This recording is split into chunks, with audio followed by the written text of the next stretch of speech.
군산공장이 국내 업체 컨소시엄과 매각 합의각서를 체결했습니다. 인수자는 MS 오토텍 컨소시엄으로 내후년부터 전기차 생산에 들어갑니다. GM 매각 결정에 군산 시민들은 일제히 환영했습니다. GM 협력업체들도 조속한 생산이 이뤄지길 기대하며 설비 점검에 들어갔습니다. 전북대가 30년 수건인 약대 유치에 성공했습니다. 내년부터 30명씩을 모집하는데 연구 중심의 차별화된 약대를 표방하고 있습니다.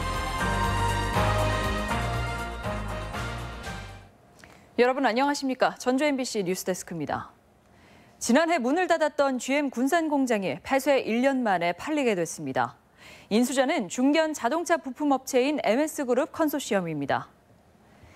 오늘 양해각서를 체결했고 군산에서 전기자동차를 생산할 것으로 알려졌습니다. 먼저 강동엽 기자입니다. 한국 GM 군산 공장을 사들이기로 결정한 업체는 현대차 1차 협력업체인 MS 오토텍이 중심이 된 컨소시엄. GM과 MS그룹 컨소시엄은 오늘 오전 군산 공장 주요 거래 조건 합의서를 비공개로 체결했으며 매각 대금은 2천억 원 수준으로 알려졌습니다.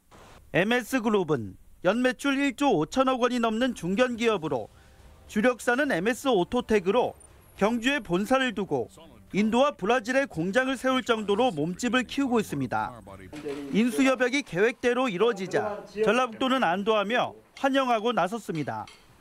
앞으로 우리 지역에 안정적으로 뿌리내릴 수 있도록 관련 기관과 협의하여 단계적인 지원 방안을 마련해 나가겠습니다.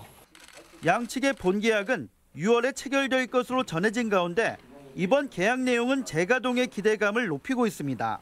흔히 기업 간에 체결하는 MOU가 단순히 투자 의향 전달 수준인데 반해 이번 인수협약은 본계약에 준하는 계약 조건이 담겨 보다 구속력을 갖고 있습니다. MS그룹 컨소시엄은 군산 공장에서 전기차 생산을 목표로 하고 있습니다. 공장 정비를 마친 뒤 2021년부터 생산이 가능할 전망인데 완성차 업체의 위탁을 받아 승용차나 SUV를 연간 5만 대 만들 계획입니다. 이후 2025년에는 생산량을 15만 대까지 늘려 본격적인 양산 체제에 돌입한다는 방침입니다. 국내뿐만 아니라 중국 등 해외 수출을 노리고 있는데 생산이 본격화되면 직간접 고용 인원만 3천 명 가까이 될 전망입니다. 이 같은 계획은 GM 군산 공장의 최전성기 때의 생산량 27만 대, 직접 고용 인원 4천 명에는 못 미치지만 지역에는 적자는 도움이 될 전망입니다. 이번 인수협약이 GM 군산 공장 폐쇄로 수천 명이 일자리를 잃은 군산에 지역 경제 회생에 전기로 작용할지 기대가 나오고 있습니다. MBC 뉴스 강동엽입니다. 한국 GM 군산 공장 인수자가 발표되자 군산 지역 업체와 시민들은 크게 환영했습니다. 군산 공장 노조원들은 고용 승계의 기대를, 지역민들은 조속한 상경기 회복을 바라고 있습니다. 한범수 기자입니다. 한국 GM 군산 공장은 현재 20여 명의 직원들이 남아 경비와 정리 작업에 투입되고 있습니다. 노조는 이번 인수 결정으로 300여 무급 휴직자 중 적잖은 수가 인천의 부평 공장으로 이직하길 원한다고 밝혔습니다.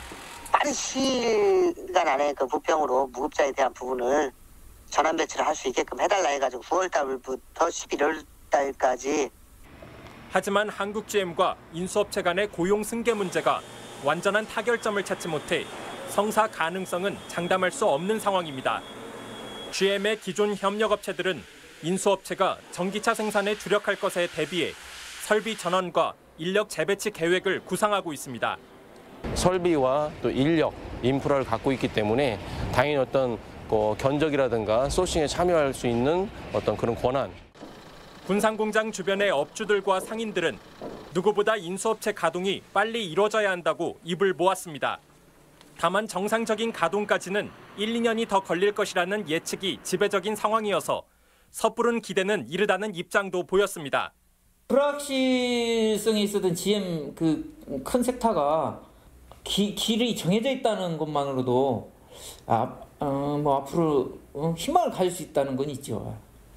1년 이상을 힘겹게 버텨왔다는 업주들은 군산 공장이 다시 가동된다는 사실이 믿어지지 않는다면서도 낙관적인 전망을 내놨습니다. 근로자가 너무 다 빠져나가지고 하나도 없었거든요. 다시 여기가 조금 좋아질 것 같은 생각이 듭니다.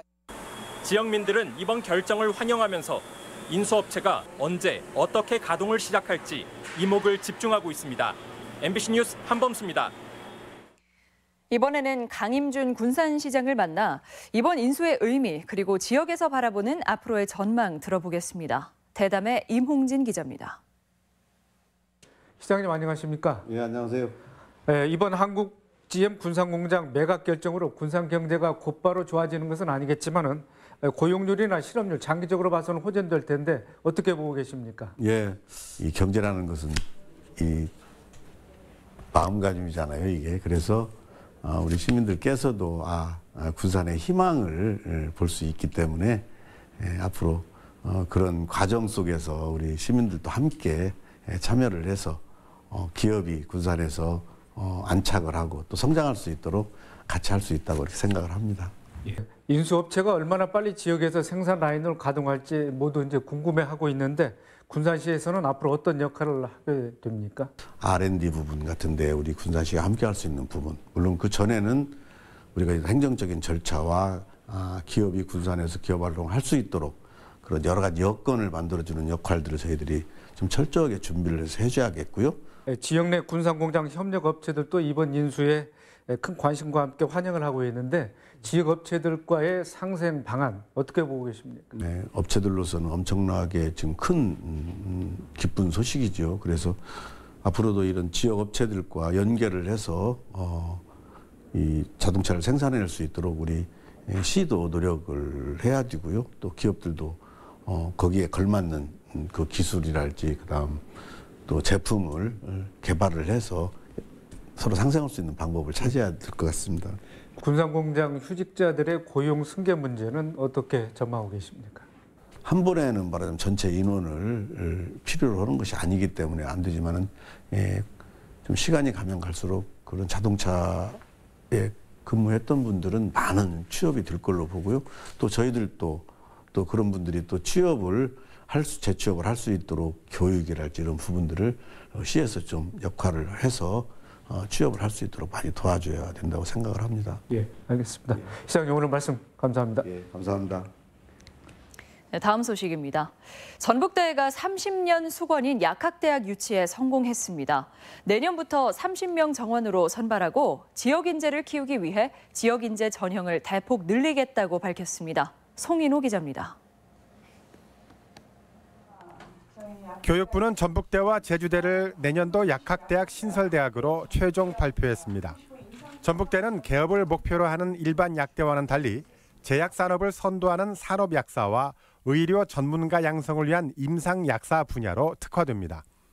약대 유치로 농생명 특화 지역인 전북 지역의 산업 활성화에도 큰 기여가 기대되고 있습니다.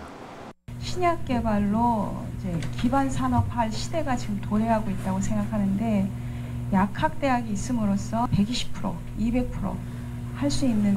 전북대학교는 내년부터 30명 정원으로 피트, 즉 약대 자격시험을 통한 편입학 형식으로 신입생을 모집하고 2022년부터는 수능을 통해서 신입생을 선발합니다. 지역인재 육성을 위해서 정원의 50%를 지역인재에 할당할 예정이라고 밝혔습니다. 또 차상위 계층에 대한 특별 전형을 시행하는 등 지역 거점 대학으로서의 역할에 충실하겠다는 입장입니다. 지역 인재를 하면 지역 내에서 부모가 거주를 하고 이쪽 지역에서 세금을 내는 그런 조건의 그런 학생들 저희들이 철저히 선발을 해서 전북대는 23명의 전임 교원을 4년 내에 확보하고 의대와 협업 강화를 위해서 의대 옆에 강의실과 실험실을 마련할 계획입니다. 천연물을 기반으로 한 신약 개발 분야를 선점할 수 있는 연구 중심의 약사 양성을 통해 정읍을 중심으로 호남권 첨단 의료 복합단지 조성도 추진하겠다는 청사진도 제시하는 등 지자체와의 협력도 본격화하고 있습니다. MBC 뉴스 송윤호입니다. 지속적인 경기 침체와 부동산 규제로 대출은 줄고 은행에 돈이 남아도는 상황이 벌어지고 있습니다. 돈을 빌리는 사람은 없고 저축만 하다 보니 예금 금리도 연말보다 오히려 하락하는 추세입니다. 유룡 기자입니다. 도내 한 은행의 객장입니다. 대출 창구는 한산하고 예금 창구에만 간간히 고객의 발길이 이어지고 있습니다. 부동산 경기가 좋았던 작년에는 아파트 중도금 대출이 줄을 이었지만 올 들어서는 대출보다는 상환만 꾸준합니다. 신규 아파트 분양 때문에 대출에 대한 수요가 많았습니다. 그러나 주택 경기에 대한 기저 때문에 금년 같은 경우는 주택에 대한 신규에 대한 수요가 많이 감소한 것 같습니다. 이러다 보니 지난 1월에만 대출금이 1,000억 원가량 빠져나가 대출 잔액이 예수금을 4천억 원이나 밑도는 상황이 벌어졌습니다. 예대율이 96에 그쳐 기준인 100을 한참 밑도는 겁니다. 도내 금융권 전체로 눈을 돌려봐도 추세는 확연합니다. 1월 중 도내 금융기관 예대율은 99.4로 한 달 전보다 1.7포인트 하락했고 1년 전과 비교하면 17.6포인트, 약 15%가 떨어졌습니다. 주된 하락 요인은 역시 가계 대출 감소. 작년에는 매월 소폭이나마 늘곤 했는데 1월에는 전반적으로 1,000억 원 이상 감소했습니다. 이러다 보니 연말 특판으로 들썩였던 예금 금리도 다시 보수적으로 흐르고 있습니다. 여유자금이 조금 많아질 걸로 예상을 하고 있습니다. 그래서 조합들이 올해는 좀 보수적으로 이렇게 운용을 하지 않을까 싶어서 예금 금리도 작년보다는 좀 낮게 운용될 가능성이. 부동산을 쫓아다니던 자금이 대출 규제에 주춤하면서 예금 금리도 당분간 오르지 않는 상황이 지속될 것으로 금융권은 전망했습니다. MBC 뉴스 유룡입니다. 지난해 마이너스를 보였던 국민연금 기금 운용 수익률이 빠르게 회복하고 있습니다. 국민연금은 올 들어 국내외 주식시장이 미중 간 무역 분쟁 완화 기대 등으로 회복세를 보이면서 지난 1월 운용 수익률이 3.05%를 기록했다고 밝혔습니다. 1988년 기금 설치 이후 연평균 수익률은 5.01%로 누적 운용 수익금은 313조, 1월 기준 총 기금 적립금은 660조 원에 달한다고 국민연금은 밝혔습니다. JB금융지주가 오늘 전북은행 본점에서 정기 주주총회를 열고 김기홍 현 JB자산운용 대표이사를 신임 대표이사 회장에 선임했습니다. 김기홍 회장은 오늘 취임식을 갖고 내실 위주의 은행 경영과 새로운 시대에 부합하는 디지털 은행으로서의 탈바꿈을 강조했습니다. 전주농협 이민규 조합장이 취임식을 갖고 조합원의 권익 증대와 조합 발전을 위해 노력하겠다고 밝혔습니다. 전주농협 조합원과 관계자 등 1,500여 명이 참석한 가운데 열린 취임식에서 농협기를 전달받은 임 조합장은 농업인을 위한 농협을 만들고 지역 발전을 위해 농협의 역할도 찾아나가겠다고 밝혔습니다. 전주시가 일회용 비닐봉투를 사용하는 업체를 단속하기로 했습니다. 전주시는 다음 주부터 대형마트와 슈퍼마켓, 제과점 등을 대상으로 일회용 비닐봉투 사용 여부를 집중 단속하고 위반 업체에 최대 300만 원의 과태료를 부과하겠다고 밝혔습니다. 다만 생선과 정육, 채소 등 수분이 있는 음식물이나 아이스크림과 같이 상온에서 녹을 수 있는 제품은 비닐에 담을 수 있습니다. 3.1운동 100주년을 맞아 독립만세운동을 재현한 독립의 횃불 전국 릴레이 행사가 오늘 익산에서 열렸습니다. 지금까지 전북권 뉴스였습니다.